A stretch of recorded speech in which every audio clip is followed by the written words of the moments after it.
हर हर गंगे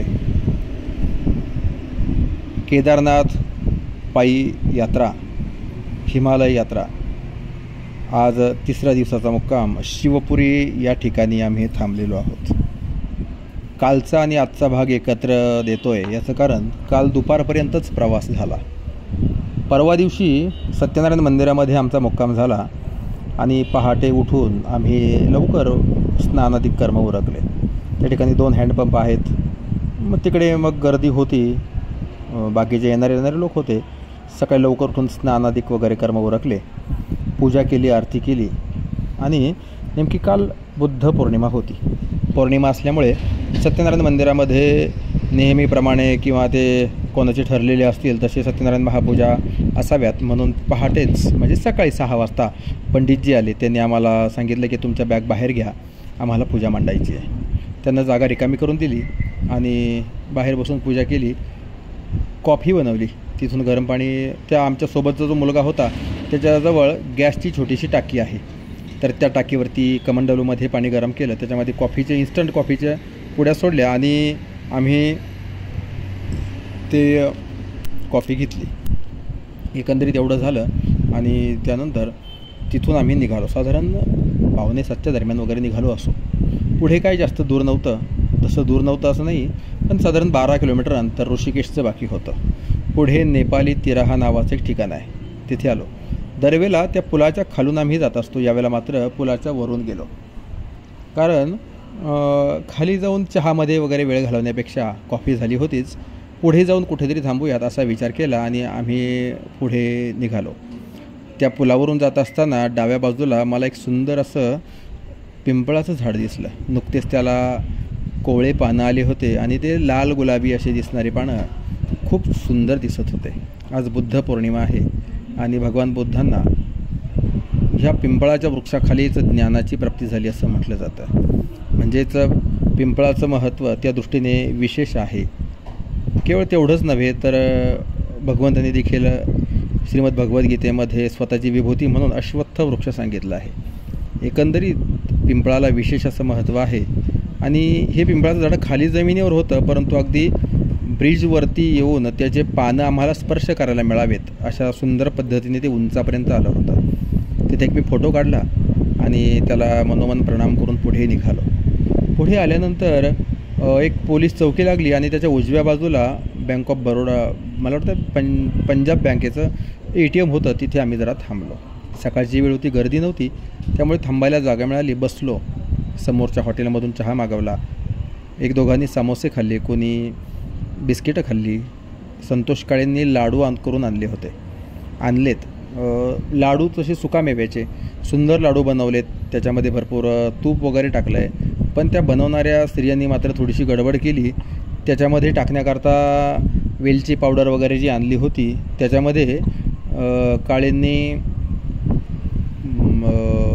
चटणी पण आणली होती, ती चटणीसुद्धा त्या बायांनी नकळतपणे टाकून दिली। त्यांना कळालं नसावं असं मला वाटतंय। कारळ्याच्या चटणीचे 2 पॅकेट्स त्याच्यामध्ये टाकले, त्यामुळे सुंदर असे झालेले लाडू, पण खाताना मग मात्र त्याला कारळ्यांची तिखट चव लागते, त्यामुळे ते लाडू काही जास्त कोणी खाल्ले नाहीत, पण बनवलेत मात्र सुंदर। अगदी त्याचं तूप थंबून बाहेर येत आहे, इतके सुंदर ते लाडू बनवलेत, पण त्या केवळ कारळ्याच्या चटणीमुळे मात्र त्याची चव बिघडली। असं आता चांगलं करायला गेले, त्यांच्या ध्यानीमध्ये नव्हतं की असं काही घडेल। त्या स्त्रियांनाही कळालं किंवा नाही कळालं देवाला माहिती, आता दोष कोणाला द्यायचा असा प्रश्न आहे। पण ते मात्र आम्हाला भोगावं लागलं की ते लाडू एवढे सुंदर असून जवळपास 5 किलोचे लाडू त्यांनी बनवले, पण या कारळ्याच्या चटणीमुळे मात्र खराब झाले। खराब नाही म्हणतायचे, पण चव बदलली, मूळ चव त्याची लागत नाही।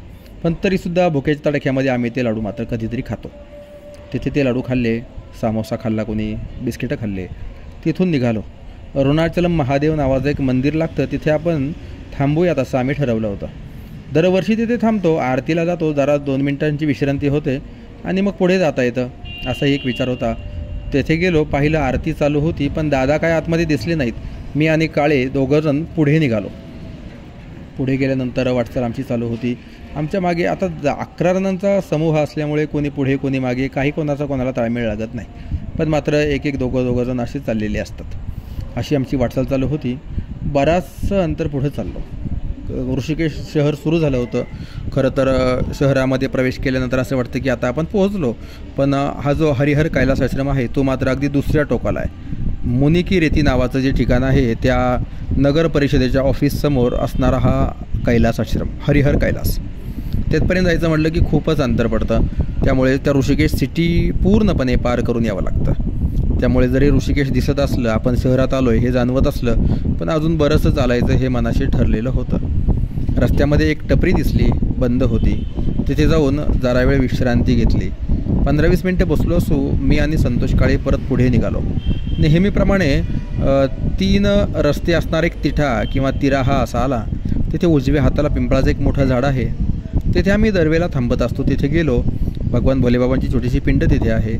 तिथे कागद टाकला, निवांतपणे बसलो आणि एक एक एक एक करत सगळेजण आले. सगळे म्हणजे 5-7 जण तरी त्या ठिकाणी आले. अनुराधाताई आल्या, जोशी काका आले, अरुण काका आले, प्रीतीताई आल्या. आम्ही सगळेजण तिथे बसलो होतो. मग तिथे आम्ही सरबत बनवलं, म्हणजे ORS जे आमच्यासोबत आणलं आहे त्याचं सरबत बनवलं आणि ते आम्ही प्राशन केलं, पिलो आणि पुढे निघालो. खरं तर तिथे आम्हाला जिलेबी वगैरे खाण्याची इच्छा होती, पण तिथे काही मिळाली नाही. असो, पुढे घेऊयात असं ठरलं आणि चालायला सुरुवात केली. इथून पुढे प्रचंड गर्दी, वाहनांचा प्रचंड आवाज, कर्णकर्कश हॉर्न आणि ती गर्दी, प्रत्येक जणाची पुढे जाण्याची गडबड आणि त्यातून रस्ता काढत काढत जायचं म्हटलं की अगदी नकोसं वाटतं. पण पर्याय नसतो. त्यात ऊन तापायला लागलेलं. इकडे साधारण 9:30-10 वाजताच अगदी 12 सारखं ऊन तापायला लागतं. कारण इकडे दिवस लवकर उजाडतो. माझ्या मते पहाटे 4:30-5 वाजताच चांगलं फटफटीत उजाडतं की चालू शकेल इतकं चांगल्यापैकी. आपल्याकडे जसं 6:30ला वगैरे उजेड पडतो तसा इकडे 4:30-5 वाजल्यापासून उजेड असतो. पण मग त्यामुळे साहजिकच ऊनसुद्धा लवकरच सुरू होतं. 9:30-10चं ते ऊनसुद्धा चांगल्यापैकी डोक्यावरती येऊ लागलं. पण पर्याय नव्हता. गोल टोप्या घालून आमची वाटचाल चालू होती आणि मग ते हळूहळू एक एक एक एक ठिकाण मागे टाकत आम्हाला माहिती असल्यामुळे आता किती राहिलं आहे असा मनाशी अंदाज करत आम्ही चालत होतो. रस्त्यामध्ये बेलफळाचं सरबत घेऊयात असं काळे महाराज मला म्हणाले, पण मी म्हटलं नको, कारण का त्यांनी लगेचच पोट साफ होतं. मग ते नको रिस्क असं मनाशी वाटलं. आम्ही चालत राहिलो. साधारण 11 वाजता हरिहर कैलास आश्रमामध्ये जेवणाची पंगत बसते. त्या वेळेपर्यंत जायला हवं असं मनाशी ठरवलं, पण आमचं जाणं काय तोपर्यंत होणार नव्हतं. दादा मात्र पुढे पोहोचले आणि तिथे जाऊन त्यांनी फोन केला की मी पोहोचलो आहे, तुम्ही सावकाश या. फोन करून आधी त्यांना सांगितलं होतं, त्यामुळे त्यांनी 2 रूम आमच्याकरता ठेवल्या होत्या. तिथे मग अगदी प्रतिकूलतेमध्ये त्या गर्दीतून वाटचाल करत तो एकदाचा चंद्रभागा पूल पार केला. मग ते बालाजी व्यंकटेश्वराचं असणारं ते देवस्थान ते पार केलं आणि गुरुद्वारा, आणि गुरुद्वाराच्या पुढे कैलास आश्रम आणि त्याच्यानंतर मुनिकी रेती नगर परिषद आणि एकदाचं त्या कैलास आश्रमाच्या गेटवरती पोहोचलो. यावेळेला तिकडे लिफ्ट बनवलं होतं, पण मला काही माहीत नसल्यामुळे मी पायऱ्या चढून वर गेलो. पायऱ्यासुद्धा भरपूर 20 तरी पायऱ्या असतील. त्या चढून आतमध्ये गेलो. दादावरून नुकतेच खाली आले होते.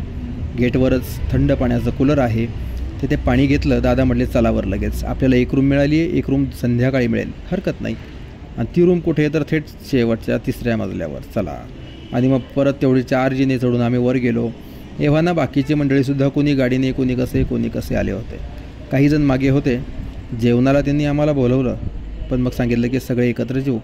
तिथे असणारे कैलास महाराज म्हणून एक जण महाराष्ट्रातील साधक आहेत, त्यांनी आम्हाला जेव घालण्याची जबाबदारी घेतली. चला तुम्हाला जेवायला वाटतो. आम्ही सांगितलं जरा वेळ थांबूयात, सगळे सोबत जेवू. आणि एकंदरीत मग 15-20 मिनटामध्ये सगळेजण आले. बॅग वगैरे ठेवून आम्ही सगळेजण गेलो. जोशी काका एकटे मागे होते, तेही नंतर आले. जेवायला बसलो. आज त्या ठिकाणी पौर्णिमा असल्यामुळे कैलास आश्रमामध्ये भंडारा होता, परंतु भंडाऱ्याकरता केलेली खीर मात्र संपली होती. बाकीची भाजी पोळ्या आणि वरण भात होताच. नेहमीप्रमाणे जेवलो.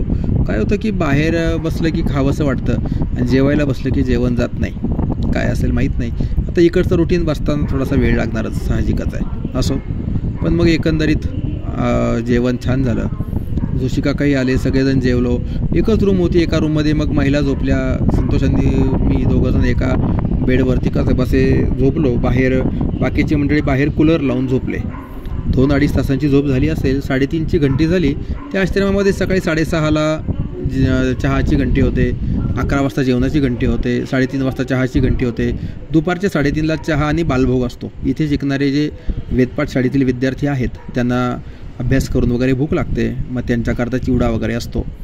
छानपैकी तो चिवडा कुरकुरीत असतो आणि दरवेळचा अनुभव असल्यामुळे मग आम्ही गेलो. पहिली पंगत होऊ दिली, मुलांची असते. मग आम्ही नंतर गेलो, चहा घेतला आणि चिवडाही खाल्ला आणि मग रूमवरती परत आलो. तोपर्यंत आम्हाला दुसरी रूम मिळाली होती आणि त्या रूममध्ये मग सगळे बॅग वगैरे ठेवून कपडे घेऊन आम्ही स्नानाकरता निघालो. गंगामाई इथून जवळ आहे. मग गंगामाईवरती स्नानाला गेलो. छानपैकी वारं वाहत होतं.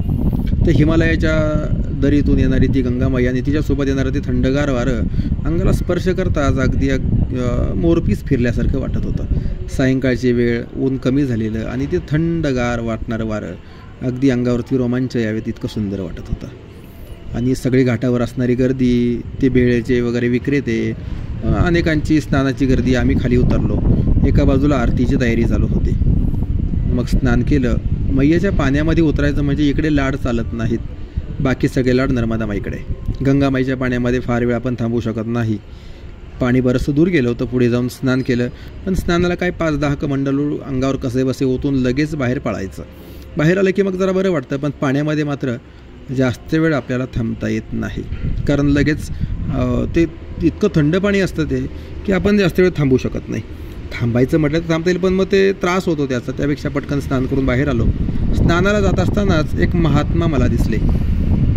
ऋषिकेशमध्ये असणारे प्रसिद्ध एक महात्मे आहेत, ज्यांचं नाव आहे परमपूज्य स्वामी शांतीधर्मानंदजी. ते सायंकाळच्या वेळेला घाटावरती चक्कर मारायला येतात असं आम्हाला मागच्या वर्षी एकाने सांगितलं होतं. माझं अचानक लक्ष गेलं आणि भगव्या कपड्यांमध्ये असलेले स्वामीजी मला दिसले. दादांना मी सांगितलं, दादा की स्वामीजी दिसत आहेत, आपलं झालं की आपण त्यांना भेटायला जाऊ, दर्शनाला जाऊ. ते तोपर्यंत तिकडून चक्कर मारून येतील. पटकन स्नान उरकलं, कपडे घातले. गंध लावायला वेळ मिळाला नाही तोपर्यंत स्वामीजी पलीकडच्या झुल्यापर्यंत जाऊन परत येत होते. पटकन समोर गेलो, दर्शन घेतलं. स्वामीजी घाईमध्येच होते.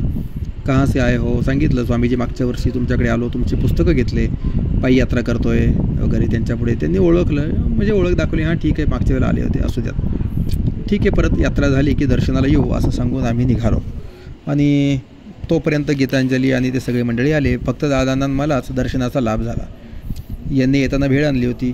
भेळीमध्ये छानपैकी कांदा, टोमॅटो, कैरीच्या फोडी आणि मग तोंड खवळलं. मग एक भेळ खाऊन कसं पोट भरणार. मग प्रत्येकाला परत एक भेळ सांगितली.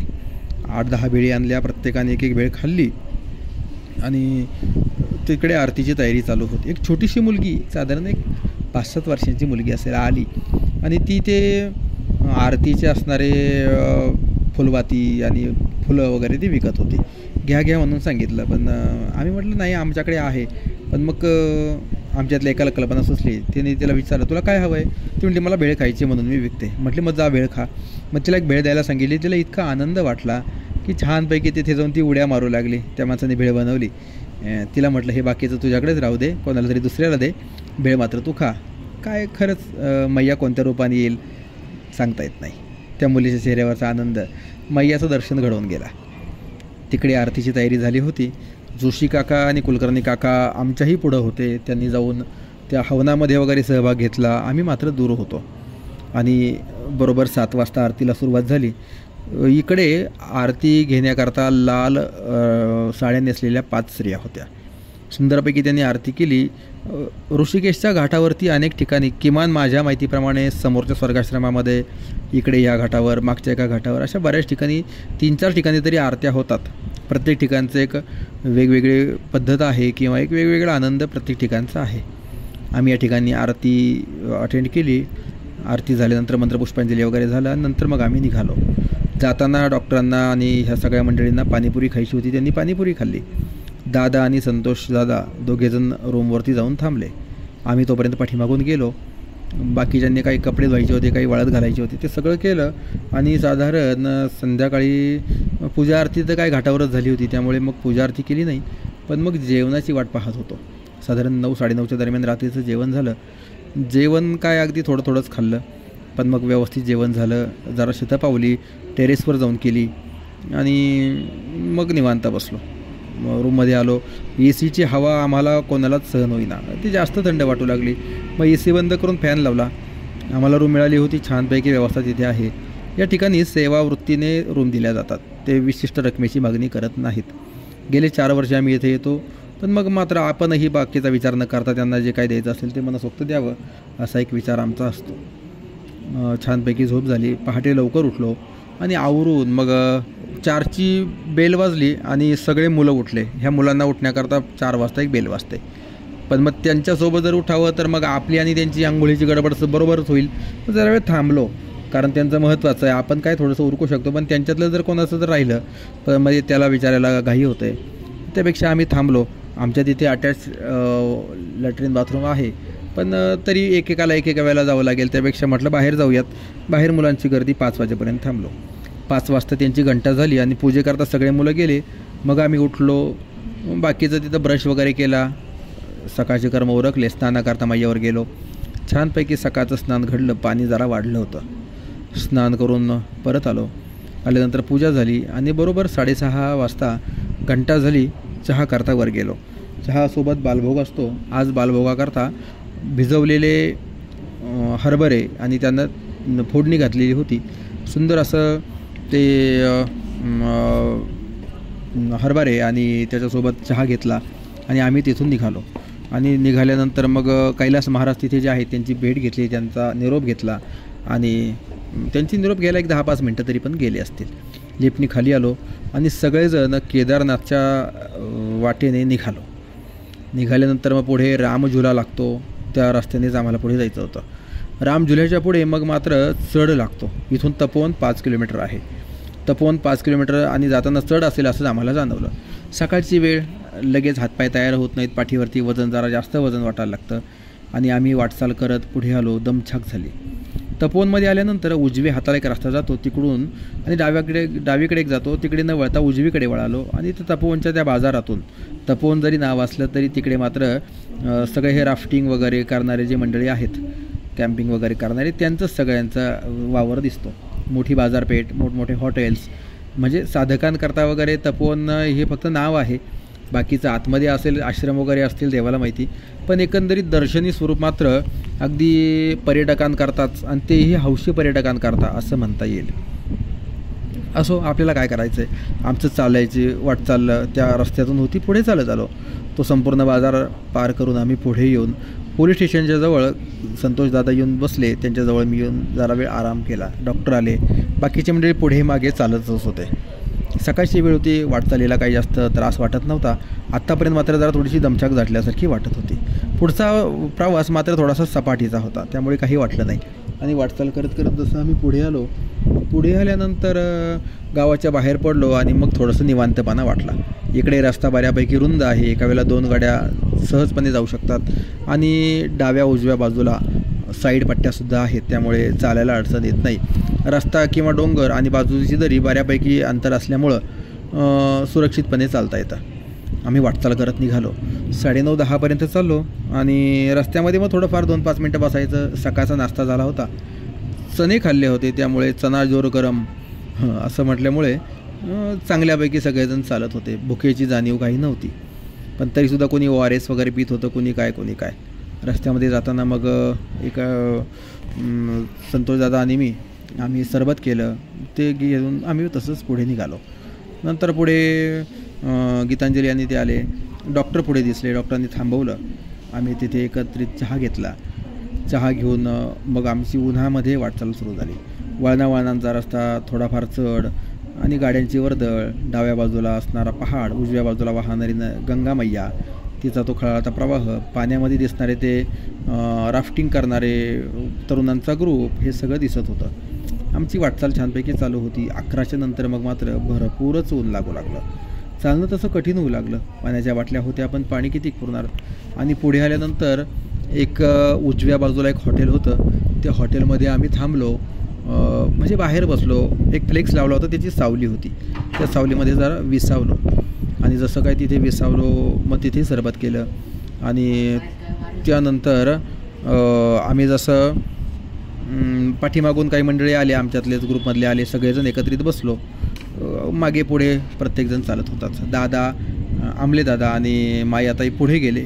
त्यांच्या पाठोपाठ अनुराधाताई आणि प्रीतीताई गेल्या. मी मात्र संतोषदादा मी बसून राहिलो. पाठीमागून गीतांजली, नम्रताताई, जोशी काका वगैरे सगळे मंडळी आले. आणि मग गप्पा गोष्टी बराच वेळ आमचा तिथे गेला असेल. तोपर्यंत ही मंडळी बऱ्यापैकी पुढे निघून गेली. मग आम्ही हळूहळू वाटचाल आमची सुरुवात झाली. पुढे आल्यानंतर एक चेकपोस्ट आहे. चेकपोस्ट म्हणजे चारधाम यात्रेला किंवा केदारनाथला जाणाऱ्या लोकांची तपासणी इथे केली जाते. त्यांच्याजवळ ते व्हॅलिड पास आहेत का किंवा काय नोंदणी केलेली आहे का वगैरे ह्या सगळ्या गोष्टी तिथे पाहत असाव्यात. गाड्यांची रांग होती, लोक येऊन तपासत होते. आम्हाला काय कोणी विचारलं नाही. पायी चालणाऱ्यांना ह्या सगळ्या सोपस्कारांमधून सहजपणे सुटका मिळते. आम्हाला कोणी विचारलं नाही. पुढे येऊन जरा वेळ बसलो. मागचे मंडळी बरेच दूर होते आणि मग पण कोणी दिसेना. मग परत वाटचाल सुरुवात केली. वळणावळणांचा रस्ता, उजवीकडे मैया, डावीकडे डोंगर, मध्येच एखाद्या झाडाची सावली, छान वाटत होतं. आणि जसं पुढे चालू लागलो मग मात्र थोडंसं जाणवलं की आता उन्हाचा तडाखा वाढतोय. पोटामध्ये एव्हाना भुकेची जाणीव नव्हती, पण आता मात्र असं वाटू लागलं की भूक लागती आहे. आणि जसं पुढे आलो तीव्र नाही म्हणता यायचं, पण असा हलकासा चढ लागला. उन्हाची तिरीप वाढलेली, झाडांची सावली नाही, रस्ता रुंदीकरणामुळे झाडं नाहीत आणि बसायला जागा नाही. रस्त्याने कुठे हॉटेल किंवा काही नाही. आणि एवढा मोठा तो रस्ता पार करणं म्हणजे तसं थोडंसं कठीणच होतं, पण चालणं भाग होतं. आणि त्या टप्प्यामध्ये आल्यानंतर एका अगदीच तहान लागली आणि हातपाय गळाल्यासारखे वाटले, भूक लागल्यासारखी झाली. थांबायला हवं असं प्रकर्षाने जाणवू लागलं. दमलो. सुदैवाने उजव्या हाताला रोडपासून एक 2-4 फुटावरती थोडंसं एक झाड होतं आणि कडेलाच अगदी थोडीशी सावलीची जागा होती. तिथे जाऊन त्या झाडाला टेकून बसलो. तोपर्यंत संतोषदादा आले. बसलो आणि मग सरबत बनवायचं ठरवलं. तोपर्यंत संतोषदादांना एक साधू भेटला होता. म्हणजे मागे आम्ही त्या फ्लेक्सच्या सावलीत बसलो, तिथूनच रुद्रनाथजी म्हणून एक साधू, साधारण 50-60 वर्ष वय असेल, पायामध्ये काहीही न घालता अनवाणी प्रवास करणारा एक साधू आम्हाला भेटला. भगवे वस्त्र धारण केलेले, नाथपंथी दीक्षा की त्यांची घेतलेली, पण साधा बोळा साधू होता. फार काय असं रागवणारा वगैरे अशा पद्धतीचा नव्हता. मग ते आमच्यासोबत होते. तिथे थांबलो. मग आम्ही लिंब कापले. जोशी काकांकडे साखर होती, माझ्याकडे काही पाणी होतं. सगळ्यांचं पाणी एकत्र करून एक बाटलीभर पाणी तयार झालं. त्याच्यामध्ये साखर टाकली, लिंबू पिळले, 5-7 लिंब पिळले. त्या फक्कडबाबाने मात्र काही खाल्लं नाही, फक्त लिंब द्या म्हटला. लिंबू आणि मीठ त्यांनी मात्र चघळून खाल्लं. म्हणजे पिळलेले लिंब आम्ही त्यांना दिले, तसे पणही दिले. त्यांनी ते खाल्ले. बस मला एवढं पुरेसं आहे, मला बाकी काही नको असं त्यांनी सांगितलं. सरबत तयार झालं आणि त्या वेळेपर्यंत डॉक्टर आणि हे सगळे मंडळी पाठीमागून दिसू लागले. म्हणजे चला सगळ्यांना सरबत मिळेल असं आम्हाला वाटलं. ते येईपर्यंत मग आम्ही सरबत पिलो, अर्धी बाटली ठेवली. आल्यावर त्यांना देव केलं. त्यांनी 2-2 घोट सरबत प्रत्येकाने घेतलं. पण एवढ्यामध्ये काही होणार नाही, जरा निवांत बसायला हवं. आणि समोर एक 50-100 मीटरवरती एक झोपडी किंवा हॉटेलसारखं दिसत होतं, तिकडे जाऊयात असं ठरलं. तिकडे आम्ही गेलो. दादांचा फोन तोपर्यंत आला होता. पहाडी ढाब्याच्या पुढे 1 किलोमीटरवर ते थांबलेले आहेत असं त्यांनी आम्हाला सांगितलं. तिथे गेलो तर तो पहाडी ढाबाचा बोर्ड आम्हाला दिसला. ढाबा म्हणायचा किंवा हॉटेल म्हणायचं याच्यापेक्षा टपरी पण म्हणता येणार नाही. असं फक्त बाहेर एक छप्पर, आतमध्ये एक पत्र्याची रूम आणि त्याच्यामध्ये काही तुटपुंजे असणारे साधनं, चूल, मॅगीचे 2-4 पाकिटं, चहा, म्हणजे अगदी त्रोटक गोष्टी आणि कळकटलेलं सगळं. त्या टेबलवरची धूळ तर असं फुंकर मारली तरी धुळीचा खकाना उंच उडावा इतकं ते सगळं. कोणी तिकडे येत नसावं. सावली होती. आम्ही मात्र खुर्च्यांवर जाऊन बसलो, विसावलो. मॅगी केवढ्याला? 50 रुपये. एक मॅगी द्या. मी आणि नम्रताताईंनी दोघांनी अर्धी मॅगी खायचं ठरवलं. डॉक्टरांनी काहीच नको म्हणून सांगितलं. जोशी काका पण म्हणाले काही नको. गीतांजलींनी काही नाही म्हणून सांगितलं. कागद टाकून ती झोपली. ती मॅगी आली. तिखट बऱ्यापैकी बनवली होती. अर्धी मॅगी आम्ही खाल्ली आणि जरा वेळ तिथे विसावलो. पुढे जायला हवं, पण ऊन मात्र कडाक्याचं होतं. 12 वाजले होते. डोक्यावरती सूर्यनारायण आलेले आणि कडक ऊन. आणि इथून 3-4 किलोमीटर तरी शिवपुरी गाव आहे असं आम्हाला सांगण्यात आलं. काय करावं? जरा वेळ झोपलो, पण मग झोप काही येईना. तिकडे वाराही येत नव्हता किंवा काहीच नाही. तेवढ्या 2-4 गिऱ्हाईकं आले. त्यांच्या गडबडीमुळे झोपमोड झाली. उठून बसलो. पुढे एक 50-100 मीटरवरती एक हॉटेल दिसत होतं. पाहूयात तिथे काही पाणी वगैरे मिळतं आहे का असा विचार करून आम्ही निघालो. तिथंपर्यंत गेलो. तोपर्यंत ह्या दोघींनाही भूक लागली होती. मग तिथे विचारलं तर त्यांनी सांगितलं की जेवण मिळेल. बरं वाटलं. आतमध्ये प्रवेश केला आणि जाणवलं की छान थंडावा जाणवतो आहे. बाहेर तरी त्यांनी बांबूच्या पट्ट्या वगैरे लावलेल्या. फारसं काही डेकोरेशन किंवा असं काही नव्हतं. भिंती वगैरे नव्हत्या, पण साधंच सगळं होतं. पण तिथे मात्र आतमध्ये जे वॉटर प्युरिफायरचं जे वेस्टेज वॉटर असतं ते वॉटर, त्याला मोटर जोडून त्यांनी ते संपूर्ण त्या हॉटेलमध्ये फिरवलं होतं आणि त्याला स्प्रिंकलर असे लावले होते. छानपैकी त्याचे असे सुंदर तुषार उडायचे आणि सगळं वातावरण अगदी धबधब्याचं पाणी कसं ते तुषार उडतात तसे ते दिसत होते, अंगावर येत होतं आणि त्यातून थंडावा जाणवत होता. छान वाटलं. आम्ही खुर्च्यांवर बसलो, ऑर्डर दिली आणि त्या थंडाव्याचा आस्वाद घेत मस्तपैकी बसलो. इकडे जेवण तसं खूपच महाग. त्यांनी आम्हाला 3 छोट्या छोट्या रोट्या दिल्या, बशीपेक्षाही छोटी साईज असेल, पोळ्या म्हणाव्यात अशा पद्धतीच्या होत्या. ते सगळं घेतलं आणि आम्ही त्या डाळीसोबत खाल्लं. नंतर भात घेतला, तो खाल्ला. आईस्क्रीम घेतलं. डॉक्टरांनी मात्र यातलं काही न खाता फक्त त्यांनी मला वाटतं काहीतरी स्लाईस वगैरे घेतलं आणि आईस्क्रीमही त्यांनी काही खाल्लं नाही. मग आम्ही तिथे जरा वेळ थांबलो. साधारण 2:30 वाजता आम्ही भर उन्हात तिथून बॅगा घेऊन पाण्याच्या बाटल्या भरून तिथून निघालो. अंतर बरंचसं आहे असं मनाची ठरवून चालत निघालो. रस्त्यामध्ये काहीही नाही आणि मग जसं पुढे आलो थोडंसं एक चांगला सॉफ्ट कॉर्नर असा की तोपर्यंत सूर्यनारायण थोडेसे कल्ले होते, त्यामुळे डोंगराच्या कडेने सावलीमध्ये चालण्याचा आनंद मिळत होता. बाकी सगळं सुनसान. समोरच्या डोंगरावरती कोसळलेल्या एका कड्यावरती नम्रताताईंना गणपतीचा चेहऱ्यासारखा मस्तकासारखा एक चेहरा दिसला. जरा वेळ तिथे थांबलो, गप्पा गोष्टी करत थोडा वेळ थांबत. सावलीमध्ये असल्यामुळे जास्त काही वाटत नव्हतं. अंतर होतं ते काटूनच जायचं होतं आणि असं वाटचाल करत करत 2 किलोमीटर आलो असू दादांचा फोन आला, लवकर या, आपल्याला पुढे वसिष्ठ गुफेत जायचं आहे. किती किलोमीटर? 5 किलोमीटर. म्हटलं दादा जाणं शक्य होणार नाही, आपण थांबूया. या सगळ्या जणी दमल्या होत्या. म्हटलं जायचं थोडंसं कठीण होईल हो दादा, कारण आज 3रा दिवस आहे आपला चालण्याचा, अजून चालायला शरीर सरावलेलं नाही, त्यापेक्षा आपण थांबूयात. ते म्हटले तुम्ही इथपर्यंत या मग पाहू. पुढे आलो आणि पुढे एक छोटंसं काहीतरी गाव लागलं. आता धुनार वगैरे काहीतरी त्या गावाचं नाव असेल. इथे काही व्यवस्था नव्हती. त्या धुनार गावच्या पुढे आल्यानंतर मग इथे राफ्टिंग करण्याकरता आणि ते वेगवेगळे असे खेळ खेळण्याकरता जंप वगैरे अशा बऱ्याच गोष्टी इथे थ्रिलिंगच्या आहेत आणि हौशी लोक इकडे येतात. रस्त्याने जाताना आम्हाला जवळपास सगळ्या गाड्या त्याच दिसायच्या. कोणती कमांडर असेल, सुमो असेल, तिच्यावरती राफ्टिंगची बोट, त्या गाड्यामध्ये ते 5-7 जण बसलेले आणि ते सगळे हेल्मेट घालून बसलेली मंडळी तिथपर्यंत येतात आणि इथून त्या राफ्टिंगच्या बोटी मैयामध्ये टाकतात आणि राफ्टिंग करत ऋषिकेशपर्यंत जातात. तर ह्या सगळ्या गाड्या आम्हाला दिसत होत्या आणि ते राफ्टिंगवाले जे मंडळी आहेत मग त्यांना वेगवेगळे थ्रिलिंगचे खेळ खेळायचे. तर मग ते खेळ या ठिकाणी उपलब्ध आहेत. अगदी 117 मीटरवरून उंचीवरून उडी मारणे वगैरे. बापरे, मला तर ते पाहूनच कसं तरी वाटलं. कसे उड्या मारत असतील देवजाने. माझ्या दृष्टीने मी तर म्हणतो की असे त्रास म्हणजे खरं तर त्या नरकामध्ये दिले जातात. हे नरक यातनाच म्हणायच्या आपण स्वतःहून घेतलेल्या. ज्याला आवडत असेल त्यांनी जरूर करावं, माझा विरोध नाही, पण भीतीदायक वाटतं मात्र एवढं नक्की. ज्याला आवडत असेल त्यांनी करावं असं. तर हे सगळं ते क्षेत्र, त्यामुळे या ठिकाणी ही सगळी वर्दळ आहे ही सगळ्या हौशी लोकांची. हे लोक येतात, इथे आनंद घेतात. बहुतेक तरुणच, कपल या ठिकाणी असतात आणि चला घेतात आनंद बिचारे. आपलं काम आपण करायचं. आम्ही वाटचाल करत आलो. तिथून त्या मोठमोठ्या इमारतीसारखी किंवा क्रेनसारखे दिसणारे त्या लोखंडी उंच असणारे त्या मशिनरी, तिथून आम्ही पुढे चालत आलो. वळणाचा रस्ता घेऊन एक डाव्या बाजूने एक प्रवाह वाहत येतो आणि गंगा माईला मिळतो. त्या प्रवाहावरून पूल ओलांडून आम्ही पुढे आलो. डाव्या बाजूलाच पोलिसांचं एक चेकपोस्ट होतं. तिथेच दादा दुपारी 12 वाजल्यापासून आमची वाट पाहत होते. आम्हाला यायला 4:30 वाजले. आता इथून पुढे जाऊयात की थांबूयात प्रश्न पडला. दादाने तोपर्यंत आम्हाला मग छाछ आणलं, म्हणजेच ताक आणलं. ताकाच्या 5-7च पिशव्या होत्या. मग एक दह्याची पिशवी आणली. सगळ्यांना ताक दिलं दादांनी आणि मी मग मात्र दोघांनी दही खाल्लं. साखर टाकून थोडीशी दही खाल्लं.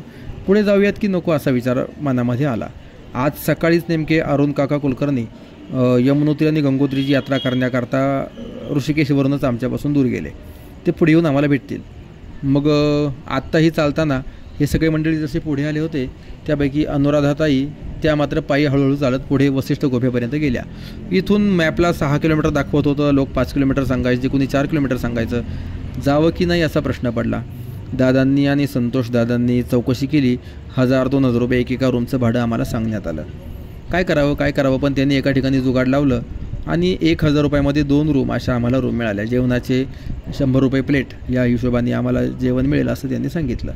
चला थांबूया तिथेच. अनुराधाताई मात्र पुढे गेल्या. वसिष्ठ गुफेपर्यंत जाऊन त्या थांबल्या. तिकडे त्यांनी मुक्काम केला आणि जोशी काका आमच्यापासून दुपारी जे पुढे आले त्यांना या गावामध्ये थांबायचं. त्या गाडीत जे बसले त्यांना झोप लागली आणि ती गाडी थेट त्यांना देवप्रयागला घेऊन गेली. तिथे जाऊन थांबले. त्यांचा फोन आला की मी देवप्रयागला आहे. आपली भेट आता उद्या किंवा परवा दिवशी होईल. ठीक आहे, हरकत नाही. अनुराधाताई तशा वसिष्ठ गुफेत गेल्या. जोशी काका देवप्रयागला गेले. कुलकर्णी काका जे आहेत ते जानकी चट्टीला अर्थात यमुनोत्रीला जाण्याकरता तिथे पोहोचलेत.